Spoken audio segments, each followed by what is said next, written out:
Madam President, I want to discuss this nomination. I'm here to add my voice to my colleagues who oppose the nomination of David Bernhardt to be Deputy Secretary of Interior.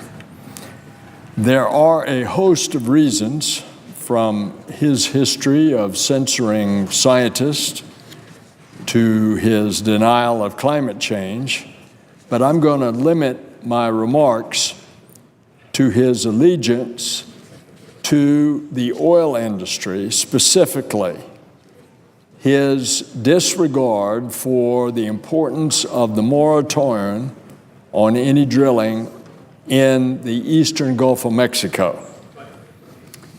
During his confirmation process, he gave some very troubling responses to questions about the moratorium from questions from the ranking member, Senator Cantwell. And she asked, do you support the current moratorium in relation to offshore drilling in the eastern Gulf of Mexico?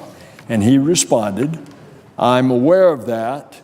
In response to the President's recent executive order in Outer Continental Shelf, Secretary Zinke issued a secretarial order 3350 directing the Bureau of Ocean Energy Management to review and develop a new 5-year plan.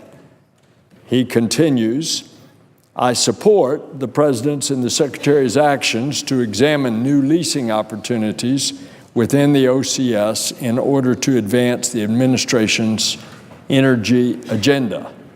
End of quote. Then Senator Cantwell asked him, do you support extending the moratorium? He responded, quote, I support the President's and the Secretary's actions aimed at increasing offshore production while balancing conservation objectives. End of quote. Madam President, first of all, when it comes to the Eastern Gulf, there is no good way to increase offshore production while balancing environmental concerns. The Gulf, the Eastern Gulf, is still recovering from the horrific 2010 Deepwater Horizon explosion, which fouled the Gulf all the way east into most of the panhandle of Florida. And secondly, as I've explained time and time again, it makes no sense to drill in an area that is critically important to the United States military and likewise is the largest testing and training area for the U.S. military in the world, where we are testing our most sophisticated weapon systems and where we are sending our fighter pilots that need the open space to train. And that's why they have the training at Tyndall Air Force Base of the F-22, and that's why they have the training for pilots on the F-35 at Eglin Air Force Base. And so that's also why the Chief of Staff of the Air Force wrote in a letter just recently, quote, the moratorium is essential for developing and sustaining the Air Force's future combat capabilities, end of quote. Now, we have two letters, and I will make them a part of the record with the permission of the chair. These letters, one from the Office of the Secretary of Defense, and two from General Goldfein, the Chief of Staff of the Air Force, two letters that say that they are needing to put a major investment of telemetry into the Eastern Gulf range for all of the sophisticated weapon systems. And they don't want this investment of infrastructure, and then the moratorium ends in the year 2022. They want it extended for another 5 years to 2027. That's a reasonable request by the Department of Defense and the Department of the Air Force for all the reasons. Now, for example, you can test starting way down in the south off of Key West, and you could shoot a cruise missile and it could go all the way 300 miles because of the size of this test range. And then it could have a land impact on Eglin Air Force Base. That is part of our testing regime. So you say, well, why couldn't the cruise missile weave around oil rig activities? Well, look at the new miniature cruise missiles that are out there, not one, but a swarm that takes up a big footprint that we are testing. These are the kinds, and this is just one example of a weapon system that you need lots of open space, and this is a national asset. We don't want to give it up. And that's why the top brass in the Pentagon are asking that we extend this moratorium so they can make those expensive investments in the telemetry. So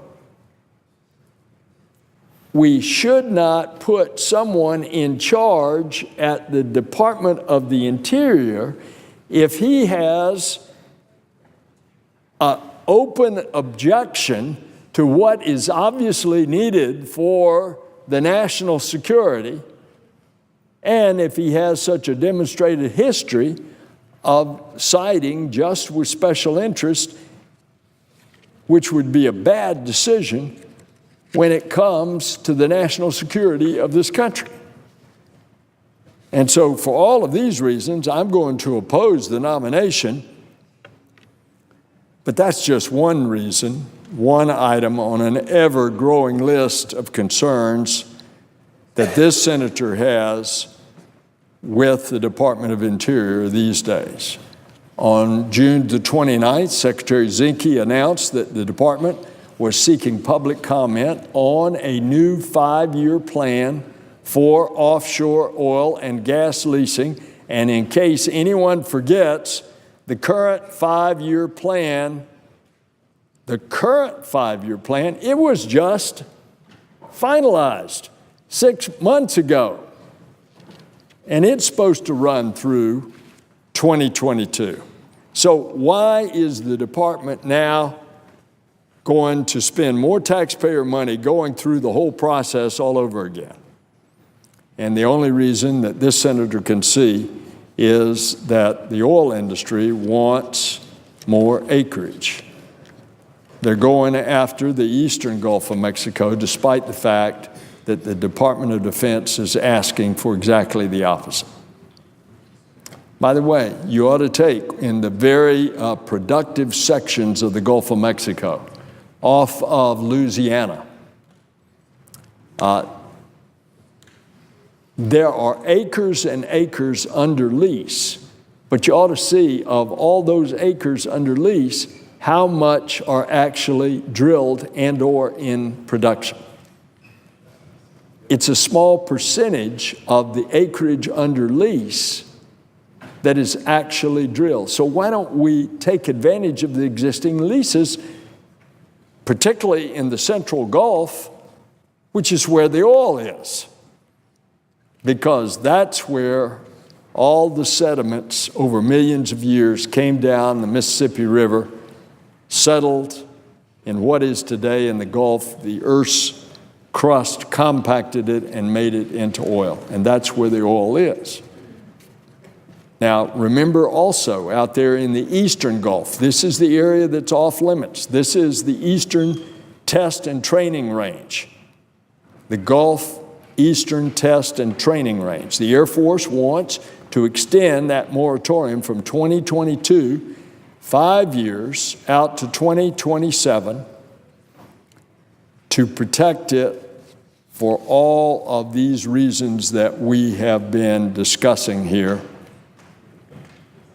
And it's all that open space. We ought not give it up. I'll give you another example of the short memories over at the Department of Interior. After the 2010 BP oil spill, it became clear that the relationship between regulators and the oil industry, it was a problem.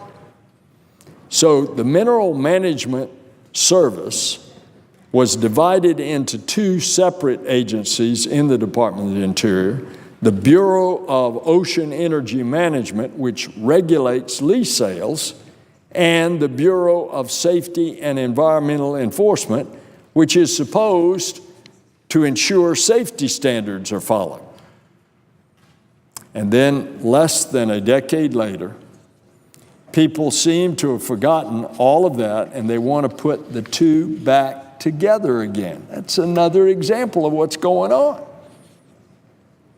Not only that, but the administration is trying to roll back the safety rules, like the well control rule that was finalized in November of last year. This long overdue rule seeks to prevent what went so tragically wrong on the Deepwater Horizon rig. It attempts to prevent it from ever happening again.